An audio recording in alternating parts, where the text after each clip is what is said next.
Grand jury RTL Le Figaro LCI. Invité ce soir, Laurent Wauquiez, député de Haute-Loire, vice-président de l'UMP. Le débat est dirigé par Jérôme Chapuis. Nous sommes de retour dans le grand studio d'RTL. Laurent Wauquiez, ce sera l'un des grands débats de ce début d'année, la réforme du mariage, son ouverture aux personnes de même sexe. La loi va arriver à l'Assemblée fin janvier. Le débat s'est déporté depuis 24 heures. Comme un parfum de guerre scolaire. Dans une lettre, le ministre de l'Éducation nationale, Vincent Peillon, appelle les recteurs d'académie à la vigilance sur la manière dont ce sujet serait abordé dans les établissements scolaires et notamment dans le privé. Laurent Wauquiez, vous êtes l'un de ceux qui sont montés au créneau pour dénoncer ce courrier. En quoi est-ce que ça vous choque que le ministre de l'Éducation nationale rappelle chacun à ses obligations de neutralité ?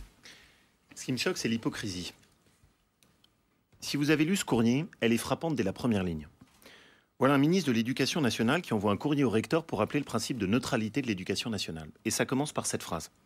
Le gouvernement s'est engagé à s'appuyer sur la jeunesse pour changer les mentalités. Voilà le ministre de l'Éducation nationale qui dit noir sur blanc, dans un courrier où il est supposé rappeler le principe de neutralité, que son travail et sa volonté est de faire un travail d'endoctrinement et de propagande sur la jeunesse et de changer leur mentalité. C'est la première chose qui me choque. La deuxième chose qui me choque, c'est que ce principe de neutralité, il est applicable à qui ? Il est applicable au ministre du gouvernement aussi ? Il est applicable à la porte-parole du gouvernement qui n'a pas seulement une fois, elle ne s'est pas seulement une fois adressée à des jeunes pour faire un travail de propagande, elle l'a fait 2 fois. Elle l'a fait dans ce lycée du Loiret, où tout le monde peut aller voir la vidéo sur YouTube, mais elle l'a fait également lors d'un débat à Châlons, en Saône-et-Loire, où elle s'est adressée y compris à des jeunes lycéens, dans lequel elle a parlé de la politique gouvernementale dans son ensemble, et où elle a fait un travail de propagande. En quoi c'était un travail de propagande ? Elle répond qu'elle ne faisait que répondre à des questions des lycéens. Alors, d'abord, c'était des collégiens qui étaient en 4e. Des collégiens de 4e. Et ça vous choque qu'on évoque ces sujets-là avec des collégiens ? Ah bah, si jamais vous avez un ministre de l'Éducation nationale qui dit principe de neutralité, personne ne doit en débattre parce que personne ne doit endoctriner les jeunes, et que vous avez la porte-parole du gouvernement qui, la première, bafoue au pied ces règles, on peut avoir le sentiment de 2 poids 2 mesures. Autrement dit, si vous êtes en désaccord avec moi, principe de neutralité, vous êtes condamné au silence. Si par contre vous êtes d'accord avec moi, pas de principe de neutralité, vous avez le droit de vous adresser aux jeunes, même quand ils sont mineurs. Et enfin, si vous reprenez les propos de Madame Vallaud-Belkacem, ils sont profondément choquants parce qu'elle ne prend aucune précaution.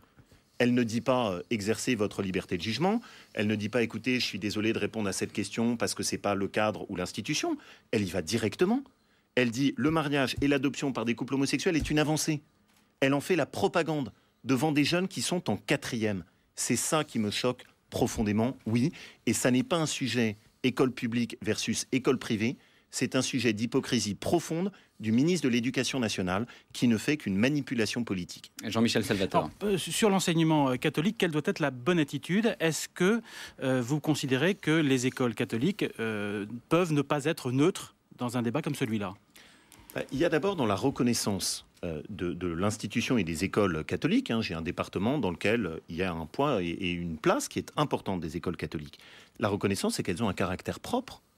La reconnaissance, c'est qu'elles essayent aussi d'avoir un passage de témoins, d'éducation, une certaine vision de la société. Et donc elles sont dans leur droit lorsqu'elles essayent de transmettre certaines valeurs, et c'est justement ça qui choque, M. Peillon. Mais en même temps, si vous me le permettez, là encore, évitons de tomber dans le piège tendu par M. Peillon. Si vous prenez le courrier qui a été adressé par le secrétaire général de l'enseignement catholique, il ne dit pas du tout organiser des débats dans toutes les classes. Il ne dit pas du tout prenez, comme l'a fait Mme Vallaud-Belkacem, des jeunes de 4e et faites-leur la promotion de telle ou telle idée politique. Il dit juste, si jamais il doit y avoir des débats entre professeurs ou avec les familles, il faut qu'il y ait un certain nombre de règles pour que ce soit bien organisé. Vous me permettrez de relever qu'il y a quand même un sacré contraste avec ce qu'a fait la porte-parole du gouvernement, qui est allée avec une association dans un collège, association qui depuis a été sanctionnée par le tribunal administratif pour bafouer le principe de neutralité de l'éducation nationale. Alors, je repose ma question. Est-ce que les écoles catholiques sont dans leur droit lorsqu'elles organisent des débats pour contester ce projet de loi ?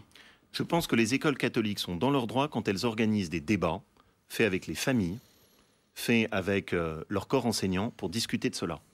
Personnellement, je pense qu'en revanche, ce serait une erreur d'organiser des débats dans les salles de classe avec des enfants qui sont mineurs. Voilà mon sentiment personnel. Et je pense que cette ligne-là, tout le monde peut la comprendre. elle est à rebours évidemment de l'hypocrisie de M. Payan. Et vous êtes en désaccord avec Frigide Bardot, Frigide Barjot, qui est l'organisatrice de la manifestation qui aura lieu la semaine prochaine et qui déclare cet après-midi, je vous lis la dépêche AFP, qu'elle souhaite, elle, des débats partout et dans toutes les écoles. Vous considérez, vous donc, Laurent Wauquiez, que ce n'est pas le lieu. Éric Revel. Non, parce que pour être tout à fait précis quand même, Oui. quand vous citez la lettre de Vincent Payan, la chronologie, elle est incontournable. Il y a d'abord eu un courrier, on l'a évoqué, adressé par le secrétaire général de l'enseignement catholique, Éric Delabarre, au chef d'établissement de l'enseignement catholique, en leur demandant pas du tout de manifester, mais en tout cas de se poser la question. La loi Debré de 1959, du nom de l'ancien Premier ministre, qui fut aussi ministre de l'Éducation nationale, Michel Debré, qui régit les relations entre l'État et l'enseignement catholique. Elle parle de liberté de conscience. Mais la liberté de conscience, dans le cadre de cette lettre adressée par le secrétaire général de l'enseignement catholique, est-ce que ça n'aurait pas été de laisser les chefs d'établissement de l'enseignement catholique aborder ou ne pas aborder ce débat, qui est d'abord un débat de société et un débat politique? Oui, mais au fond, quand vous prenez cette lettre, elle n'invite en rien tous les chefs d'établissement à organiser des débats. Elle n'invite en rien tous les professeurs à débattre de ce sujet dans les salles de classe. C'est là où je dis qu'il y a une manipulation politique. C'est qu'en réalité, Vincent Payan s'est saisi au fond d'une lettre qui était très pondérée, qui cherchait à dire s'il y a des débats qui sont organisés, il faut qu'il y ait des règles qui permettent de s'assurer que ça ne dérape pas. Et M. Payan a pris alibi de ça pour faire monter la pression et surtout pour faire croire quoi? Que l'opposition au mariage et à l'adoption par des couples homosexuels ne serait le fait que d'une petite minorité.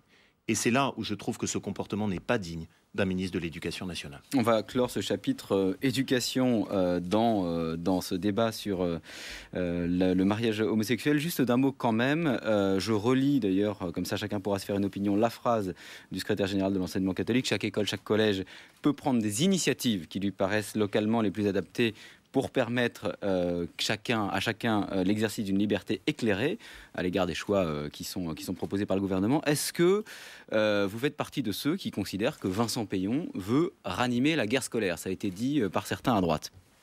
Je considère surtout que le propos de M. Vincent Payan a été très maladroit.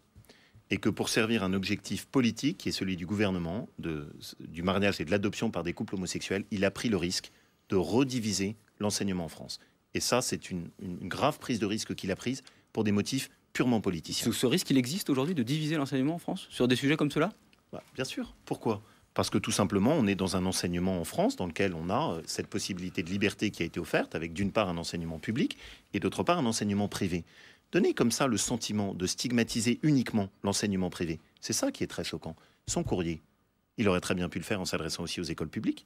Ce courrier, il aurait très bien pu le faire en adressant un courrier à sa collègue, Madame Vallaud-Belkacem, en lui disant « Cher collègue, attention parce que tu as bafoué le principe de neutralité ». Et donc il a fait un choix. Ce choix a été de ne s'adresser que à l'enseignement catholique et au fond de ne stigmatiser que l'enseignement catholique. Vous considérez que c'est un type de la cathophobie ambiante que vous avez déjà dénoncé?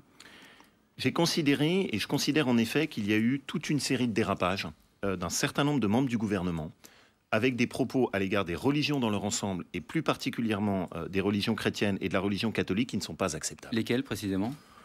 Par exemple, dans le cadre des propos tenus par un certain nombre de nos collègues socialistes parlementaires, dans les auditions à la commission des lois, il y a des propos inacceptables qui ont été tenus, reprochant aux religions un défaut d'intelligence. Mais vous parlez des ministres, là. Quel ministre a tenu des propos qui n'étaient pas admissibles?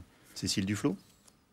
Sur la réquisition des biens de l'Église? Oui, où elle donne l'impression que la responsabilité de l'Église, s'il y a un mal logement, voilà une ministre qui n'a pas été capable de faire passer sa loi sur le logement et qui dit, au fond, le bouc émissaire, c'est l'Église, qui, elle, serait responsable du fait qu'on ait du mal logement en France. Mais où est-ce qu'on va? Elle s'en est expliquée depuis, elle a expliqué que justement qu'elle ne considérait pas l'Église comme responsable. Vous avez eu depuis la ministre de la Famille qui a relayé un tweet dans lequel elle a dit Michel Delaunay, si on était aujourd'hui, Michel Delaunay, si on était aujourd'hui, les catholiques condamneraient la Sainte Famille. Je ne m'exprime pas en tant que croyant, c'est pas mon sujet. Je ne confonds pas mes options spirituelles et mon engagement de républicain. C'est pas ça ma question. C'était de l'humour? Interdit de penser que c'était l'humour. Si c'était de l'humour que d'insulter la foi de millions de Français, alors je pense que Madame Delaunay a un mauvais humour. Alors, on va clore ce chapitre. Manifestation la semaine prochaine. Est-ce que vous irez manifester le 13 janvier aux côtés des opposants à cette loi, à cette réforme du mariage? C'est un sujet qui est un vrai sujet de conscience pour moi. C'est pas dans ma culture politique de manifester. J'en ai discuté d'ailleurs avec certains amis qui sont ici et notamment le député Xavier Breton qui est très impliqué sur cette question. Et au fond, je me suis dit à un moment, il faut être cohérent. Je suis opposé à cette loi. J'y suis opposé pas du tout parce que je suis opposé à la reconnaissance de droits par des couples homosexuels. Au contraire, par exemple, je suis pour l'union civile. Par contre, je suis opposé à une loi qui passe en force et qui, sur un sujet qui met à ce point-là en cause notre conception de la famille et de la filiation, cherche à imposer les choses aux Français sans qu'il y ait un consensus et un débat. Donc vous irez manifester? Donc dans ce cadre-là, j'irai manifester, pas en tant que député UMP, mais en tant que député de la nation. Et j'irai manifester pas pour m'opposer à la reconnaissance de droits pour des couples homosexuels, mais précisément pour demander et exiger du gouvernement qu'il n'impose pas ce projet de loi sans prendre le temps d'un débat républicain et d'une écoute. Est-ce qu'il ne serait pas plus simple Éric Revel autour de cette question qui, au début, n'avait pas l'air de passionner grand monde, et puis plus le débat et plus l'opposition s'arc-boute, plus les Français prennent position. Est-ce que sur ce débat du mariage pour tous, la voie référendaire ne serait pas une bonne solution, donner la parole aux Français? C'est une excellente solution, et c'est même sans doute la seule bonne solution. D'abord, les Français l'attendent. C'est rare que les Français demandent un référendum. Ils le demandent ? C'est pas si fréquent. Dans les sondages, très clairement, les Français s'expriment très majoritairement en faveur d'un référendum. Ensuite, c'est légitime. Sur un sujet qui est aussi intime, qui met à ce point-là en jeu notre conception de la société, il est légitime que les Français soient écoutés. Et de ce point de vue, nous avons l'intention, avec un certain nombre de parlementaires de la droite sociale, de prendre une initiative, qui est de déposer une motion référendaire, demandant au gouvernement, précisément, et au président de la République, puisque c'est sa prérogative, de faire le choix d'un référendum sur cette question. J'y ajouterai un point. Nous sommes obligés de faire ça parce que la voie du référendum d'initiative populaire est bouchée. C'est compliqué. Elle est bouchée alors même que théoriquement, pendant la campagne présidentielle, les socialistes avaient pris l'engagement de permettre le recours plus facile au référendum, notamment sur des sujets sociétaux. Et bien qu'ils aillent jusqu'au bout de leur logique. Ça a débouché depuis longtemps, la voie référendaire. Oui, oui. Hein, sauf que vous me reconnaîtrez que l'inscription, notamment sauf erreur de ma part, dans l'article 11 de la Constitution de cette possibilité, a été faite et renforcée par Nicolas Sarkozy. Ouais, enfin, ça reste très très compliqué puisqu'il faudrait plus de 4 500 000 signatures pour permettre un référendum. Nous parlions en première partie d'émission de promesses à tenir. Il y a une promesse qui a été faite par les socialistes et par François Hollande, qui s'étaient engagés sur des sujets majeurs à recourir plus fréquemment au référendum, qu'ils aillent jusqu'au bout de ce qui était leur engagement, et que sur un sujet aussi sensible, on permette aux Français de s'exprimer et de dire ce qu'ils souhaitent en termes d'évolution ou non de notre conception de la famille et surtout de la place de l'enfant. Qu'on soit bien clair, la motion référendaire dont vous parlez, elle s'inscrit dans le cadre de ce référendum d'initiative populaire. Est-ce que vous souhaitez... Non, non, parce qu'on ne peut pas le faire. D'accord. Et donc, on va déposer cette motion référendaire pour, au fond, forcer le débat sur cette question du référendum. Et j'espère que ça permettra, au fond, que le gouvernement et surtout François Hollande tiennent ses promesses et ses engagements, à savoir qu'on ouvre la voie d'un référendum, que ce soit un référendum décidé par le président de la République ou d'initiative populaire. Très concrètement, combien de députés de l'UMP donc, vous suivent sur cette idée et quand allez-vous déposer cette demande? Alors, on va déposer cette motion référendaire à la rentrée parlementaire. On est un certain nombre de collègues parlementaires qui partageons la même vision sur ce sujet et on va maintenant ensuite la dérouler pour être prêt pour la rentrée parlementaire. J'espère que ce sera avec le soutien le plus large de l'ensemble du groupe. Il y a des députés UMP et des députés du RUMP. Il y a des députés des deux camps qui pourraient alimenter. Il peut même y avoir, Monsieur Revel, des députés de l'UDI, voire des sénateurs de l'UDI. Mais pour l'instant, vous êtes tout seul à la proposer. Ou des sénateurs, de de nombre de l'UMP députés à nous donner. Il n'y a pas un nombre de députés qui d'ores et déjà sont prêts. Non, parce que, je le dis, c'est une initiative dont on a discuté pendant le week-end avec un certain nombre d'amis et on souhaite la lancer parce que, comme vous l'avez très bien dit, derrière cette question, il est légitime de poser la question du référendum.